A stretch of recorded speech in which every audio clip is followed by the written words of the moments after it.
Hi class. So in this video, I'll be explaining hybridization, which is topic 2.7. It's the second half of topic 2.7. It's also known as the valence bond theory. So in VSEPR theory, we basically said that we have electron domains. The domains are formed by overlap of orbitals, electron regions, and they make the shape according to the repulsion of the electron domains. So now we're going to say that in a molecule, the atomic orbitals, instead of remaining separate atomic orbitals, they get hybridized with the orbitals that that the atom contains originally. So they basically hybridize or mix together into a new set of orbitals that have a different shape and orientation. And so these orientations and the shapes are very similar to the VSEPR geometry shapes that we looked at in the last last week and a half ago. Seems so long ago. But these new orbitals are called hybrid orbitals. So this is a basic summary of the hybrid orbitals. Now, basically, these three hybrid orbital models are the ones that you need to know. Okay, the ones that are called SP, SP2, and SP3. There's some controversy about these last two models, whether they actually hybridize in this way. There's another set of another theory called molecular orbital theory that tries to explain how orbitals mix in order to form bonds. So bonding is a sort of a controversial area. There's different opinions about how it happens and which models are more valid. So because of this, the AP exam has excluded these last two models, and they're sticking with these three hybridizations. So when you mix together a SNP atomic orbital, you get two equivalent SP orbitals. The idea is that if you take two atomic orbitals, you get two hybrid orbitals out. And the orbitals are equivalent, so we can say that the bond and the bond energies formed with another atom are going to be equivalent instead of having different sort of orientations as the geometries that we actually see. Now, if we take an S, a P, and a P, two P's and an S, that's three atomic orbitals, we end up with three equivalent sp2 orbitals. If we take the S and all three p orbitals, we get four equivalent sp3 orbitals. The shapes are exactly the same as the ones that we would see in VSEPR geometry. So sp is linear, sp2 makes a trigonal planar shape, and the sp3 orbitals form a tetrahedral shape. So here we have the SP hybrid, and this is what the SP hybrid looks like. I'm just going to skim right through these pictures. These slides will be available to you if you'd like to view them later. Here we have SP2 hybrid. We end up with this trigonal planar shape to the three SP2 hybrid orbitals.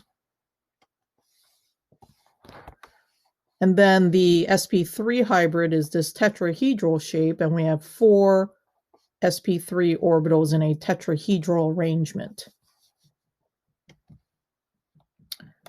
So basically, we're going to overlap these new hybrid orbitals with other atoms, such as this hydrogen. Hydrogen just has a 1s. So we can overlap the 1s hydrogen orbital with the sp3 orbitals and form a bond. Okay. Each sp3 orbital has one electron. This in the hybridization it ends up that you split up the electrons evenly among the hybrid orbitals so that you have equivalent bonds here between each hydrogen and each sp3 orbital. Each hydrogen atom contributes one, and each sp3 orbital contributes one electron to form a bond.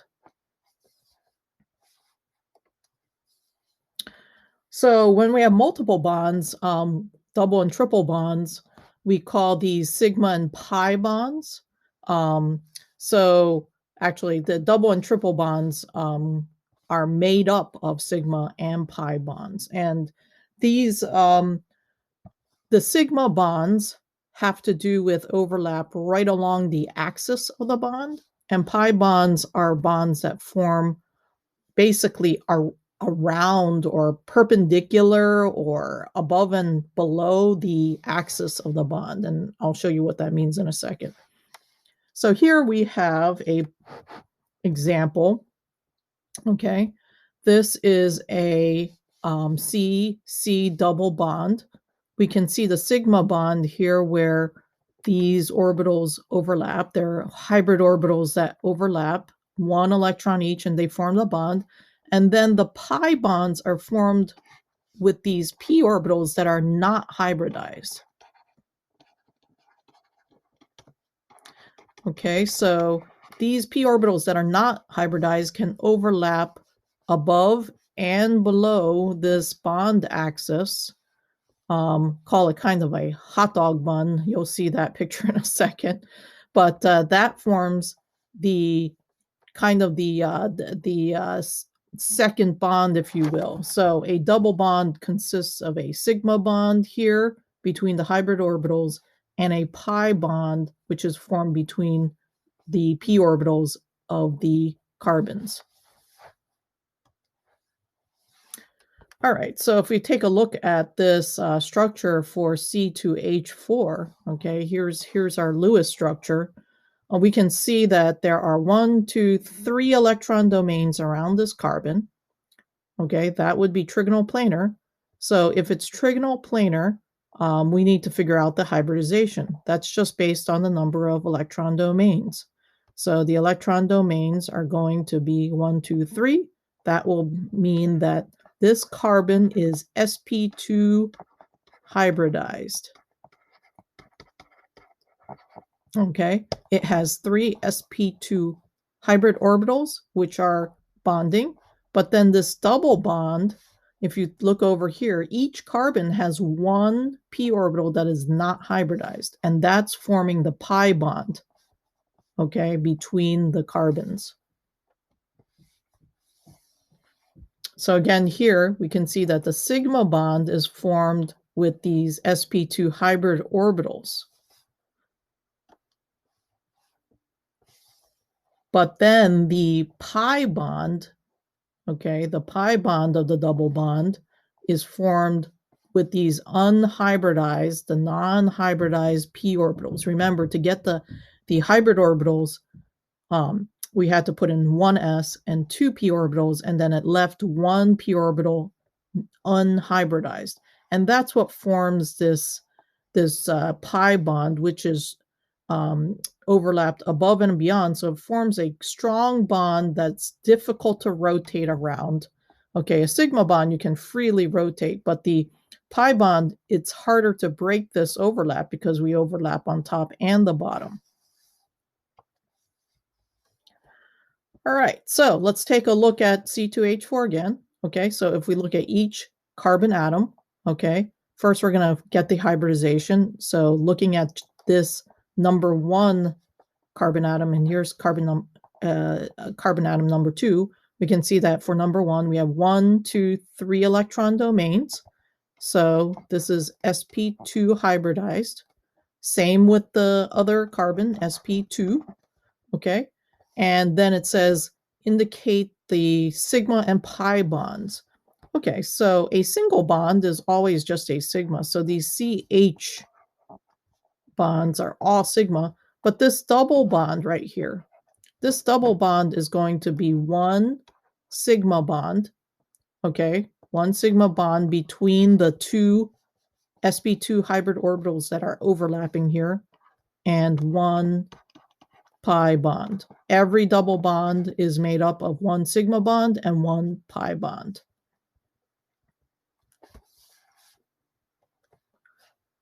Okay, here's another example, and I'm going to put in the lone pairs here because for some reason they've been left off.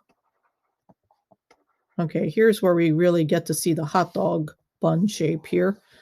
So here's our Lewis structure. It says, what's the number of domains around the carbon and the oxygen? So if we take a look at the carbon here, we have 1, 2, 3 electron domains. That tells us that the hybridization is sp2 again. Okay, trigonal planar, sp2. 1 p orbital is not hybridized. For the oxygen, we have 1, 2, 3 electron domains. The oxygen is also sp2, leaving 1 p orbital unhybridized. So as you can see in this picture here, these two unhybridized orbitals form the pi bond. The sp2 or hybrid orbitals here form the sigma bond. So this double bond consists of 1 sigma and 1 pi bond. All right, so you should stop the video here and maybe draw a Lewis structure for CO2 and then see if you can answer these questions. Okay, so you should have drawn a Lewis structure that looks like this. You've probably drawn this several times, so it's starting to become like second nature to you to draw CO2. It says, what is the number of domains around the C? Well, let's see. 1, 2 electron domains. 2 electron domains means that it must be sp hybridized, which is for 2 electron domains. The oxygens, if we had to do the oxygens, it would be 1, 2, 3. The oxygens would be sp2, and this oxygen is also sp2. I know it doesn't ask about that. The number of sigma and pi bonds. Well, this double bond will be 1 sigma bond and 1 pi. This double bond is the same. This is 1 sigma and 1 pi. So the number of sigma bonds is 2 sigma and 2 pi bonds.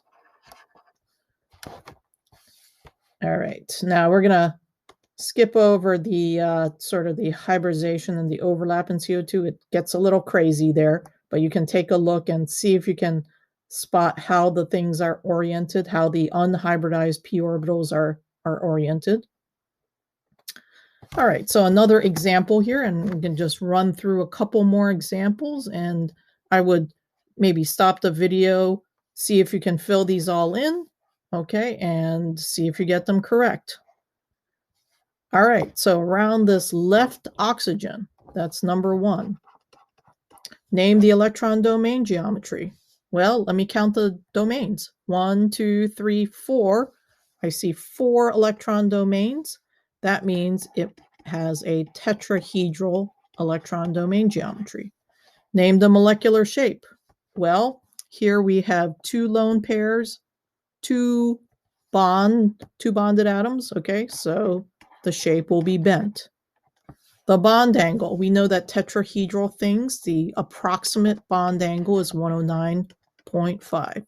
It's actually slightly less because these lone pairs repel more than bonded atoms, but we'll leave it at that for now.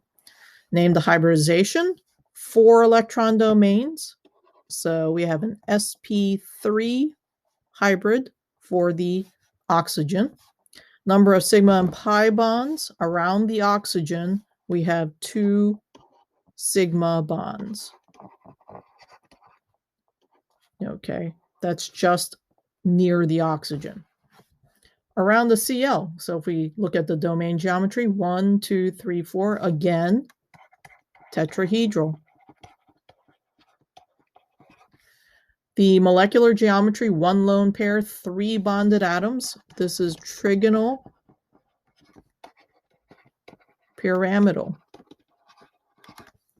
Bond angle, again, tetrahedral electron domain geometries have an approximate bond angle of 109.5 degrees. Hybridization, Again, tetrahedral. So 4 electron domains, so sp3. And then the number of sigma and pi bonds around the chlorine, it would be 3 sigma bonds.